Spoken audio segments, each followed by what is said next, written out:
আমি আজকে মেয়েদের জন্য সুন্দর একটা মেডিকেল টিপস নিয়ে কথা বলবো। সেটা হলো, অনেকে প্রশ্ন করে থাকেন যে আমার স্তন আগে অনেক ভালো ছিল, অথবা তার হাজব্যান্ড প্রশ্ন করেন যে আমার ওয়াইফের স্তন আগে ভালো ছিল বাট এখন আস্তে আস্তে লুজ হয়ে যাচ্ছে, ঝুলে যাচ্ছে, তো এখন কি করতে পারি।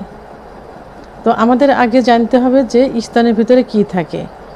স্তনের ভিতর কোনো বোন বা হাড় থাকে না, কিছু টিস্যু এবং চর্বি থাকে। তো একটা বয়সে, বিশেষ করে মেয়েদের পিরিয়ড হয় 9 বছরের পরে, যে কোনো সময় হতে পারে 13 বছরের ভিতরে। তো ওই সময়টা ব্রেস্টটা ওঠার একটা উপযুক্ত সময়। কারো দেখা যায় যে শুরু থেকে ছোট থাকে এবং সাইজটা সেই বড় হতে হতে সেই ছোট থেকে যায়, আবার অনেকের সাইজটা ধীরে ধীরে অনেক বড় হতে থাকে এবং বড় থাকে। তো সাধারণত 20 বছরের পরে ওটা যে স্ট্রং থাকে, 20 বছরের পরে সেটা আস্তে আস্তে একটু সফট হতে থাকে। আর যখন মেয়েদের বিয়ে হয়ে যায়, বিয়ের পরে স্বাভাবিক নিয়মেই দেখা যায় যে যখন স্বামী স্ত্রীর যৌন মিলন হয়, তখন ওটার উপর প্রেশার পড়লে, হাত পড়লে আস্তে আস্তে ওটা এমনি সফট হতে থাকে। আর বাচ্চা হয়ে যাওয়ার পর যখন ব্রেস্ট ফিডিং করে, অর্থাৎ বুকের দুধ পান করে, তখন আস্তে আস্তে একটু লুজ হতে থাকে, আর সফট হওয়াটাই তখন স্বাভাবিক। তো অনেকের এই ব্রেস্টটা বাচ্চা হওয়ার পরে আরও বড় হয় মিল্ক হওয়ার কারণে, এবং সাইজটা ঠিক থাকে বাট একটু ঝুলে যায়। কিন্তু অনেকে দেখা যায় যে আস্তে আস্তে সেটা একদম শুকিয়ে যায় এবং ঝুলে যায়, কুকসিয়ে যায়। তো এটা বিভিন্ন কারণে হয়ে থাকে। সেই কারণগুলো নিয়ে এখন আমি আলোচনা করব। মেয়েদের যে হরমোন থাকে, ইস্ট্রোজেন হরমোন কমে গেলে এবং পুরুষের প্রোজেস্টেরন হরমোন বেড়ে গেলে স্তন শুকিয়ে যায় এবং কুচকিয়ে যায়। নিয়মিত হোয়াইট স্রাব ডিসচার্জ হওয়ার কারণে স্তন কুচকিয়ে যায় এবং ছোট হয়ে যায়। অতিরিক্ত মানসিক টেনশনের কারণে, পুষ্টিকর খাবারের অভাবে এবং অতিরিক্ত হাতের প্রেসারে এবং রাত্রির জাগরণের কারণে অনেক সময় এই ব্রেস্ট আস্তে আস্তে শুকিয়ে যায় এবং লুজ হয়ে যায়। আবার যাদের দেখা যায় যে শরীরের রোগ প্রতিরোধ ক্ষমতা কম থাকে, যার কারণে বিভিন্ন রোগ শরীরে বাসা বাঁধে, তখন বিভিন্ন ধরনের ওষুধ সেবন করে। এই ওষুধের পার্শ্ব প্রতিক্রিয়া হিসাবেও স্তনের এই সমস্যা হতে পারে।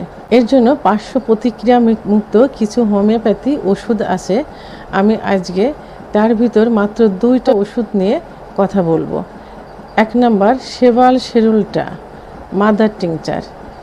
এই ওষুধটি 15 ফোঁটা ঠান্ডা পানি সহ দিনে 3 বার, খাবার আধা ঘন্টা আগে অথবা আধা ঘন্টা পরে সেবন করতে হবে 1 মাস। 2 নম্বর, আলফা আলফা মাদার টিংচার। ওষুধটা 10 ফোঁটা ঠান্ডা পানি সহ দিনে 3 বার, খাবার আধা ঘন্টা আগে অথবা আধা ঘন্টা পরে 1 মাস সেবন করতে হবে। ওষুধ দুইটি একই সঙ্গে একই কাপে আধা কাপ পানি নিয়ে সেবন করা যায়। এবং শেবাল শেরুটা মাদার টিংচার 30 ফোঁটা ওষুধ, 30 ফোঁটা অলিভ অয়েল তেলের সঙ্গে মিক্সড করে রাত্রে ঘুমের পূর্বে নিচ থেকে উপরের দিকে আলতোভাবে ব্রেস্টে লাগিয়ে ফিটিং এবং বডির সাইজে ব্রা পরিধান করে রাত্রে ঘুমোতে হবে 3 মাস। তো বন্ধুরা, এই শেবাল শেরুটা মাদার টিংচার এবং আলফা আলফা মাদার টিংচার 1 থেকে 3 মাস এবং অধিক ফলাফল পাওয়ার জন্য 3 থেকে 6 মাস সেবন করা যেতে পারে।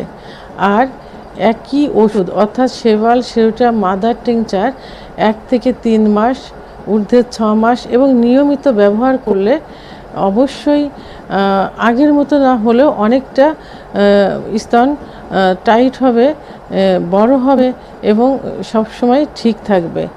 আর এই বাহ্যপ রোগের ওষুধটি প্রসাধনের মতো নিয়মিত আপনারা ব্যবহার করে যেতে পারেন। একই সঙ্গে আমি কিছু খাবারের কথা বলবো, যে খাবার নিয়মিত খেলে আরও ভালো কাজ করবে। যেমন, প্রতিদিন সকালে 1টা করে হাফ বয়েল ডিম খেতে হবে এবং সঙ্গে 1 চামচ খাঁটি মধু খেতে হবে।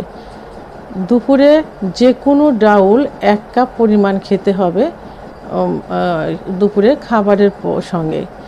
এবং রাত্রে একই নিয়মে একটা করে ডিম এবং 1 চামচ খাঁটি মধু ঘুমের আগে খেতে হবে। তো বন্ধুরা, আমার ভিডিওটি সম্পর্কে যদি কোনো মতামত থেকে থাকে অবশ্যই কমেন্টসের মাধ্যমে জানাবেন। আর ভিডিওটি ভালো লাগলে লাইক, কমেন্ট, সাবস্ক্রাইব করে আমার সঙ্গে থাকুন। আল্লাহ হাফেজ।